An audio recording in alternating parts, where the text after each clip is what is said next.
Bonjour, mesdames, mesdemoiselles, messieurs, bonjour, Nabilaï Kamara depuis Bruxelles, cher compatriote guinéen. Très bien, j'ai ce thème d'information pour ce matin. Alors, thème d'information qui est le suivant, disons, je dis, là, contre la politique de terreur, il faut une réaction ou des réactions de terreur, cher compatriote guinéen. C'est Nabilaï Kamara depuis Bruxelles. J'espère que vous êtes là, chers compatriotes guinéens, tous ensemble, pour notre révolution, parce qu'il faut une véritable révolution contre la politique de terreur choisie par Mamadi Doumbouya. On ne se décourage pas, loin s'en faut, chers compatriotes guinéens, on ne se décourage pas. Je commence à entendre certains donner des discours, disons, à faire mal à la tête, à donner des mots de tête, c'est vrai. Alors non, non, chers compatriotes guinéens, c'est bien le moment, j'ai toujours dit qu'on fasse Alpha Condé, c'est bien le moment en fait, ce n'est que le début du commencement. Hein, c'est maintenant, chers compatriotes guinéens, et je dis bien le bon moment d'ailleurs parce que c'est en ce moment, Mamadi Doumbouya, en fait, est dans l'hésitation, n'est-ce pas, il est dans l'hésitation, c'est-à-dire qu'il pousse des pions, voir la réaction, n'est-ce pas, il pousse, voir comment nous réagissons. C'est le bon moment, le moment dans lequel, lui, Mamadi Doumbouya, il essaye de, disons, de gérer les choses à tâtons, chers compatriotes guinéens, n'est-ce pas? Voilà. Très bien. Alors, je disais, bon, terme d'information, contre la politique de terreur, il faut une réaction de terreur, chers compatriotes guinéens. Très bien. Alors, pour commencer, en fait, ce direct, il y a cette bonne nouvelle, franchement, que j'admire, qui vient de Burkina Faso. N'est-ce pas? Alors, au Burkina Faso, regardez ce qui se passe. Je dis toujours que, vous avez vu, il y a eu coup d'État au Mali, nous avons une junte militaire au Mali, au Burkina et au Niger. Mais je vous assure que ce sont des peuples, trois peuples très différents. Au Burkina, au Mali, au Niger, vous constaterez, vous allez voir que là, on a affaire aux peuples très vaillants. Ils seront en fait les premiers, vous verrez, les premiers de loin, à en fait aller vers, ou atteindre, ou de toute façon aller vers le retour à l'ordre constitutionnel. Ça c'est clair et net. Je vous dis pourquoi. Regardez ce qui se passe au Burkina Faso. Au Burkina Faso, il y a ce qu'on appelle là-bas le Conseil supérieur en fait de la communication. C'est la même chose que la haute autorité de communication en Guinée. Alors, de quoi s'agit-il, ces compteurs guinéens? Alors, ce Conseil supérieur de la communication a tout simplement suspendu un journal. Il a suspendu un journal, le journal qu'on appelle Événement au Burkina Faso, pour un mois. N'est-ce pas? Et regardez tout de suite ce qui se passe. On a le tribunal administratif burkinabé qui annule tout simplement, qui ordonne et annule en fait la décision de ce tribunal supérieur, disons, de la communication au Burkina Faso. Il annule, s'il vous plaît. Vous voyez cela? C'est comme si en Guinée, par exemple, on a eu la haute autorité de la communication qui a suspendu les médias en Guinée. Vous vous rappelez? Et qu'un tribunal administratif guinéen, n'est-ce pas, en fait, ordonne d'annuler totalement la décision de la haute autorité de la communication. En Guinée, ce n'est pas possible, n'est-ce pas? Ou ce n'a pas été possible. Au Burkina, oui. Vous savez pourquoi au Burkina c'est possible? Même au Mali c'est possible. Ce que Mamadi Doumbouya a fait en Guinée, en suspendant les radios, en fermant, avec la manière, pensez-vous que cela serait possible donc au Burkina Faso, au Mali ou au Niger? Jamais. Vous savez pourquoi? Parce que là, il y a des juges professionnels. Des juges professionnels. Des juges qui ont des principes. Ils préfèrent perdre leur position, leur place dans l'administration, mais ils resteront en fait, je dirais, cohérents avec leurs principes. C'est cela. Voilà, chers compatriotes guinéens, vous voyez la différence. Je vous dis très bien que Burkina, Mali, Niger, ils vont aller très vite, n'est-ce pas? Vous allez voir vers, en fait, ce point qu'on appelle le retour à l'ordre constitutionnel. Très rapidement. C'est un peuple qui ne se laissera pas manipuler longtemps. Arrivé à un certain point, vous verrez, les citoyens dans ces différents pays réagiront. Je vous le dis. Si les citoyens, les militaires ne le font pas, parce que je suis sûr que les militaires dans ces pays réagiront, les militaires rationnels au Mali, au Burkina et au Niger réagiront, ça c'est clair et net. Si les militaires ne le font pas, vous verrez, ce sont des citoyens. Ou en même temps, les militaires rationnels et les citoyens. Ça c'est clair. Ça c'était au Burkina Faso, cher compatriote guinéen.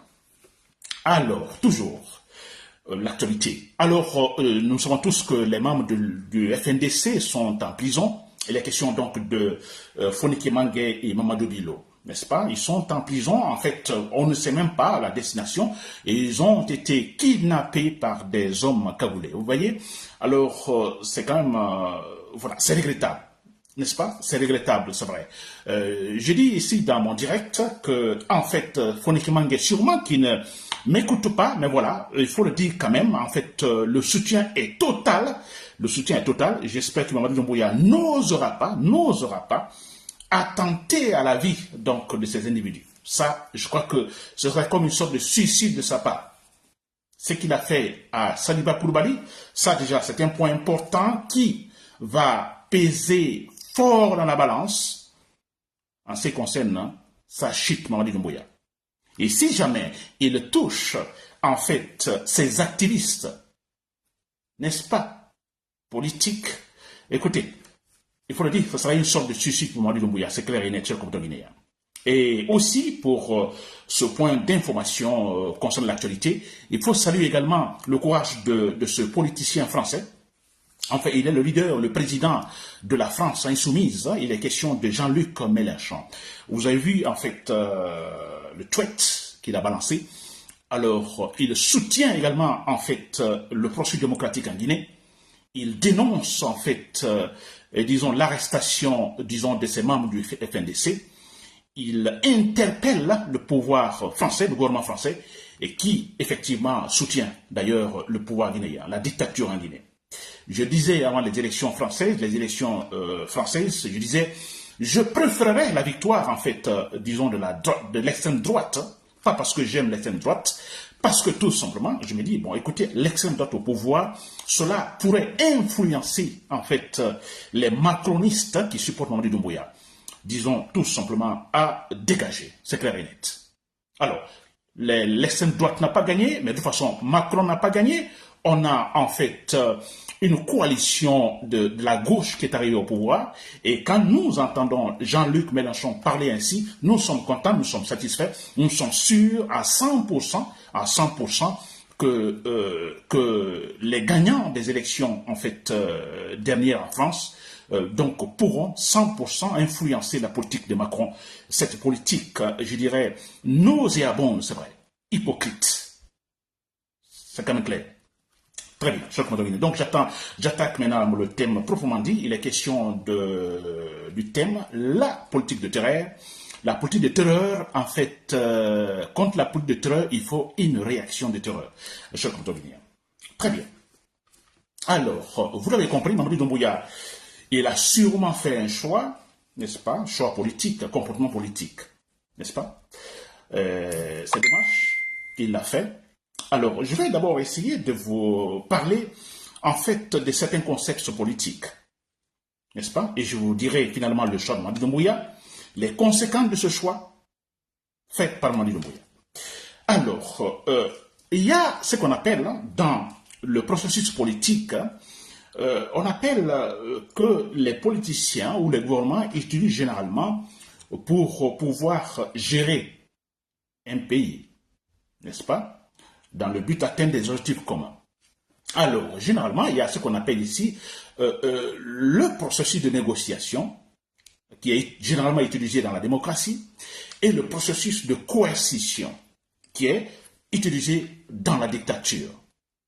Alors, quand on parle de processus de négociation, la négociation, voilà, donc il est question ici, en fait, disons, de trouver des accords, des compromis à travers la discussion. N'est-ce pas? À travers la discussion autour de la table. Les protagonistes se retrouvent, discutent autour de la table, touchent des points qu'il faut. Pas même des points, en fait, des points de divergence. Et finalement, essayer de trouver une porte de sortie. N'est-ce pas? Ça, on appelle ça la négociation, qui est généralement utilisée dans la démocratie. Un exemple de processus de négociation, ce sont les élections, par exemple. Les élections, si c'est un processus de négociation. Quand on parle des élections, il y a les élections et les partis politiques. Chaque parti politique a son programme, n'est-ce pas, a son programme, a, par exemple, ses hommes. Il y a les élections, il y a un parti qui arrive au pouvoir, qui a un programme qui va essayer de résoudre le problème du pays.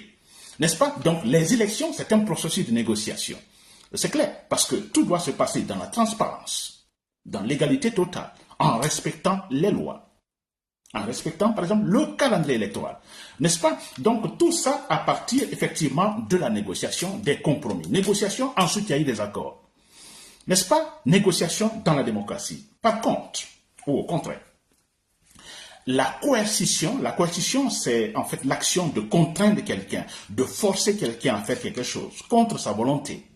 Par exemple, la force A, n'est-ce pas, va, pousser la force B à faire quelque chose contre sa volonté. C'est-à-dire la force B accepte malgré elle, contre sa volonté.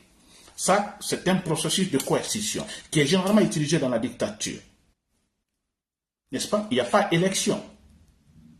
Il n'y a pas élection ou à l'apparence. C'est-à-dire, on a la force. C'est-à-dire, le pouvoir dit, vous faites cela comme moi je le veux. Vous voyez?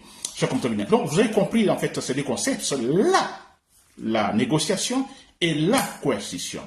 La négociation dans la démocratie, la coercition dans la dictature, l'autoritarisme. Très bien, je comprends bien. Alors, si vous avez compris, en fait, ces deux concepts, et voilà, je vais vous dire le choix de Mamadi Doumbouya. C'est simple, vous l'avez compris, le choix de Mamadi Doumbouya, c'est bien le processus de coercition. N'est-ce pas? Il a fait son choix. Le comportement politique choisi, c'est la coercition. C'est-à-dire la force, la terreur, la politique de terreur. Vous le faites comme moi je le veux. Vous le faites comme je le veux. Contre notre volonté, nous devons le faire. Il impose, en fait, ses desiderata. N'est-ce pas? C'est cela, la coercition, cher contemporain. Alors, c'est très clair, nous le voyons, il a fait ce choix. C'est ce qui se passe maintenant. Mais quelles sont les conséquences? Ou comment ça se passe? Ce choix politique, n'est-ce pas, de coercition, cher contemporain. Alors, c'est très clair comment, en fait, ce choix politique, la coercition fonctionne, donc c'est la dictature. Alors, les éléments sont là, les outils sont là, c'est de la propagande, c'est de la démagogie, n'est-ce pas? C'est de la force physique, l'argument de la force. N'est-ce pas? Il est question de gouverner à travers, disons, des décrets. Il est question d'acheter les consciences. Vous comprenez? Et c'est ce qui se passe maintenant. Si vous avez compris, Mamadi Doumbouya, maintenant, comment cela? Non seulement il a fait le choix pour cette politique de terreur, il fait campagne en même temps pour cette même politique. Mais c'est vrai. Je comprends bien. Très bien. Alors, vous l'avez compris, les conséquences sont énormes, les conséquences négatives, c'est vrai, énormes. Oui, regardez ce qui se passe. Voilà, on empêche d'abord la liberté d'expression, donc sera totalement massacré, là vous l'avez compris, mais c'est vrai, c'est le choix, c'est-à-dire certains comportements politiques de coercition. Il n'y a pas à négocier, il n'y a pas à chercher l'accord. L'accord avec qui? Si le monsieur pense qu'il n'y a qu'un seul protagoniste, c'est-à-dire le pouvoir, Mamadi Doumbouya, lui seul. Accord pourquoi? Parce que quand on parle de l'accord, c'est qu'on accepte de parler avec l'autre. Non, il n'y a pas cela, c'est une seule personne qui parle. Mamadi Doumbouya. N'est-ce pas? Et voilà. Donc la liberté d'expression massacrée, personne ne doit parler de politique, sinon le pouvoir. N'est-ce pas? Et là, il est question également d'éloigner toute personne, hein, donc je dirais capable, ou toute personne suspectée, par exemple, de défier le pouvoir, en fait, de Mamadi Doumbouya. C'est cela. Et regardez, les Kassoul Fofana qui sont en prison, Damaro Camara, n'est-ce pas? C'est Dan Diallo à l'extérieur, Sidia Touré à l'extérieur. Pourquoi? Mais c'est normal, c'est purement politique. Il ne faut pas laisser sortir Kassoul Fofana ni Damaro Camara. C'est purement politique. Ils ne sont pas là parce qu'ils ont détourné tel ou tel autre, mais ce n'est pas vrai. Depuis que Mamadi Doumbouya est arrivé, combien de gens de Mamadi Doumbouya, à commencer par lui, ont détourné de l'argent? Donc, on peut comprendre que la raison pour laquelle Kassouli Fofana et Damaro sont retenus en prison, ça n'a absolument rien à voir avec une certaine, en fait, malversation ou truc financier. Non, non, c'est purement politique. Parce que ne l'oubliez pas que Damaro, j'ai jamais aimé sa politique, je l'ai toujours combattu, je vais toujours le combattre, mais c'est vrai. Mais écoutez, nous sommes rationnels, nous suivons également la logique de raisonnement, il faut défendre le droit, ils sont en prison de manière injuste, et ça c'est clair. Damaro Kamara, c'est un monsieur qui capable, s'il vous plaît, en liberté, il est capable vous voyez, de beaucoup de choses contre Mamadi Doumbouya. Kassouli Fofana, la même chose. Et voilà pourquoi ils sont retenus en prison. Ils ne vont pas les laisser. Vous comprenez, chers contemporains? Voilà. Alors, la politique de terreur, c'est ça aussi, il est question de financer. Ils vont financer beaucoup pour la sécurité. En fait, sécurité, ça dit garder ce pouvoir. Donc, ça demande beaucoup d'argent. Beaucoup d'argent. Ça, c'est vrai. Donc, il y aura plus d'argent pour sécuriser le pouvoir que d'argent, effectivement, pour investir dans le pays. Oui, parce qu'il y a toujours cette peur. Là, les dictateurs, disons, le comportement politique de coercition, il y a toujours cette peur de perdre le pouvoir. Tout le monde est suspecté, alors, bon voilà, il faut tout faire, acheter des consciences. Des décrets tombent à tout moment pour nommer les gens. Nommez pas pour, on vise une certaine compétence pour un travail donné. Non, c'est juste pour faire taire. Mais c'est cela. Je prends un petit exemple, hein. C'est pas considérable. Je prends Takana, ce jeune Takana John, voilà. Alors, pour moi, ce n'est pas un reggaeman, parce que les reggaeman, ouais, ils se battent toujours pour un idéal. C'est-à-dire un idéal, ils se battent tous du côté, en fait, des plus faibles. N'est-ce pas? Ça, c'est les reggaeman. D'une façon générale. Essayez de constater. C'est cela, les reggaeman. Takana, non. Il se bat pour le plus fort. Il est du côté des plus forts, contre les plus faibles. N'est-ce pas? Alors, Takana, c'est un peu cela. Alors, le pouvoir cherche toujours à approcher des gens comme ça, acheter la conscience, n'est-ce pas? En leur donnant de l'argent, de la position, et puis voilà. Et ça, c'est ce que le pouvoir fait. Va faire avec beaucoup de gens. Et c'est pourquoi, moi, je demande à tous les Guinéens, n'est-ce pas? Alors, se décourager, non, je l'ai dit au départ, on ne doit pas se décourager. Pas se décourager, mais surtout, en fait, garder nos principes. Gardons nos principes, s'il vous plaît. N'est-ce pas? Soyons cohérents avec nous-mêmes, avec nos principes.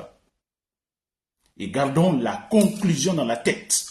N'est-ce pas? Si nous gardons la conclusion dans la tête, ça veut dire quoi? Que nous savons là où nous allons. Il y aura du vent, il y aura de la tempête. N'est-ce pas? Nous aurons toujours ça, la conclusion dans la tête. Nous savons là où nous allons. Et rien ne va changer. Ça, c'est avoir la conclusion dans la tête. Donc, je demande à tous les Guinéens, tous ceux qui se battent pour le processus démocratique en Guinée, alors d'avoir la conclusion de la tête. C'est vrai que beaucoup déjà sont totalement en fait corrompus, et ce qui est quand même ridicule, n'est-ce pas? Alors, mais c'est cela. Ça va se passer ainsi parce que c'est le comportement politique choisi par Mamadi Doumbouya. Takana John, en parlant de lui, par exemple, on sait que lui, dans un futur très proche, ça c'est clair, Mamadi Doumbouya ne sera pas là, on verra, on entendra un autre discours de Takana John. N'est-ce pas? Alors, c'est des gens à ne pas considérer qu'il faut bouder, il faut laisser, qui n'ont en fait aucun effet, c'est vrai, leur changement politique par-ci par-là, ou d'opinion, ça n'a aucun effet, mais c'est vrai, et tout ce qu'ils cherchent, c'est lui avoir de l'argent, et puis c'est tout. Nous ne pouvons pas le considérer. N'est-ce pas? Cher compteur guinéen. Très bien. Alors, vous l'avez compris, ce choix politique, du comportement politique choisi, en fait, fait par Mamadi Doumbouya, la coercition, c'est cela. Oubliez la négociation, oubliez la démocratie, oubliez les élections. Non. Mamadi Doumbouya n'est pas sur ce chemin, c'est clair et net. N'est-ce pas? Et parlant, en fait, de la coercition, et parlant de Mamadi Doumbouya, vous savez, ils ont parlé de la constitution guinéenne, qu'il y a une constitution qui est élaborée, qui sera élaborée, ou qui est élaborée. On entend par-ci par-là, dans sa Kourma, on a parlé qu'il y a une constitution qui est faite. Alors, on a entendu même Baouri, le Premier ministre, parler de la Constitution aussi et parler même du référendum. Un référendum. Il sera organisé également pour le oui ou le non, n'est-ce pas, des citoyens guinéens, n'est-ce pas, pour le contenu de cette Constitution. Mais je vous dis une chose. Et depuis jusque maintenant, nous ne savons pas, n'est-ce pas, nous ne connaissons pas cette constitution. Nous ne connaissons pas son code ni rien. Pensez-vous à quelques mois, par exemple, parce que Baouri parle de la fin de cette année, il y aura un référendum. Et qu'avant ce référendum, il faut d'abord essayer, il y a d'autres travaux qu'il faut faire sur le terrain. N'est-ce pas? Il faut avoir une idée sur le nombre des électeurs. Rien n'est fait de ce côté-là. On ne sait pas combien d'électeurs en Guinée, combien vont-ils voter, etc. On ne le sait pas. N'est-ce pas, chers compatriotes guinéens? Absolument rien. Alors, je vous dis très clairement que cette constitution, peut-être ça s'est élaboré déjà, mais pourquoi il tarde à, en fait, nous donner cela publiquement? Et parce qu'il y a un problème. La constitution sûrement élaborée maintenant, en fait, ne tient pas compte de Mamadi Doumbouya. Parce que Mamadi Doumbouya a dit au départ, en fait, il a dit que lui, ni aucun membre du gouvernement ne sera candidat aux prochaines élections, à la fin de la transition. Alors, élaborer une constitution, maintenant, on a Mamadi Doumbouya maintenant qui est positionné, qui veut le pouvoir. Il veut le pouvoir. Il veut son seul leadership politique en Guinée. Il veut garder le pouvoir. Vous verrez, il y aurait une contradiction. Cette constitution qu'ils vont élaborer, qu'ils vont publier très rapidement, vous voyez, s'il y aura une contradiction, ce ne serait pas bien pour eux. Une constitution dans laquelle, alors, on ne tiendrait pas compte de la participation de Mamadi Doumbouya. C'est-à-dire aucun article aménagé pour que Mamadi Doumbouya puisse participer. S'il y a une constitution qui est élaborée, sûrement il y en a, mais qui ne tient pas compte de Mamadi Doumbouya. Alors c'est une erreur. Alors ils ne vont pas publier, ils vont tout faire passer cette année, et la constitution qui sera élaborée tiendra compte de la participation de Mamadi Doumbouya. Il y aurait un article qui, effectivement, avantagerait Mamadi Doumbouya pour sa participation. C'est clair et net. N'est-ce pas? Très bien. Alors, vous l'avez compris, cher compatriote guinéen, c'est que moi, j'ai dit, contre la politique de terreur, il faut une réaction de terreur. Vous avez compris, une réaction de terreur, des réactions de terreur de notre part. C'est-à-dire que Mamadi Doumbouya a choisi le comportement politique de coercition, n'est-ce pas? Alors, nous devons choisir effectivement une réaction de terreur, n'est-ce pas? L'argumentation de la force.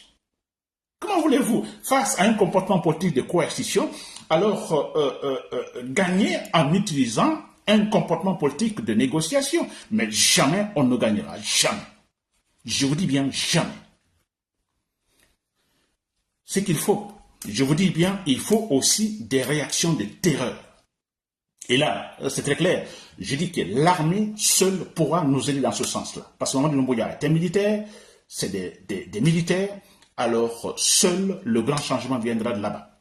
Moi, je ne dis pas qu'une révolution des citoyens ne pourra pas faire l'affaire, bien sûr. Mais écoutez, pour éviter également, parce qu'on a affaire aux bourreaux, on a affaire aux barbares, aux inconscients, aux gens insensibles qui pourraient faire du massacre, chers compatriotes guinéens. N'est-ce pas? Comme pour dire que le procès du massacre du 28 septembre, écoutez, on n'en tire aucune leçon. Ils sont capables de massacrer. Et voilà pourquoi moi je me dis, je n'écarte pas cette option, une révolution en fait de tous les citoyens guinéens, mais j'insiste sur une véritable rébellion dans l'armée, n'est-ce pas? Parmi les forces les forces spéciales, les forces régulières, une véritable révolution là, des militaires qui sont capables de prendre l'arme, n'est-ce pas, et abattre Mamadi Doumbouya. Je vous dis, c'est la seule solution. Il n'y a pas autre chose. J'espère que les chers compagnons de l'armée, vous m'entendez, que vous me comprenez. C'est la seule solution. Vous qui pouvez faire le grand changement.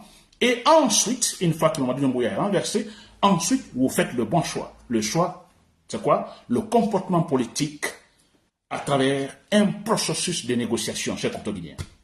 Voilà, c'était Nabil Aïe Camara depuis Bruxelles. Merci pour l'écoute et bonne journée.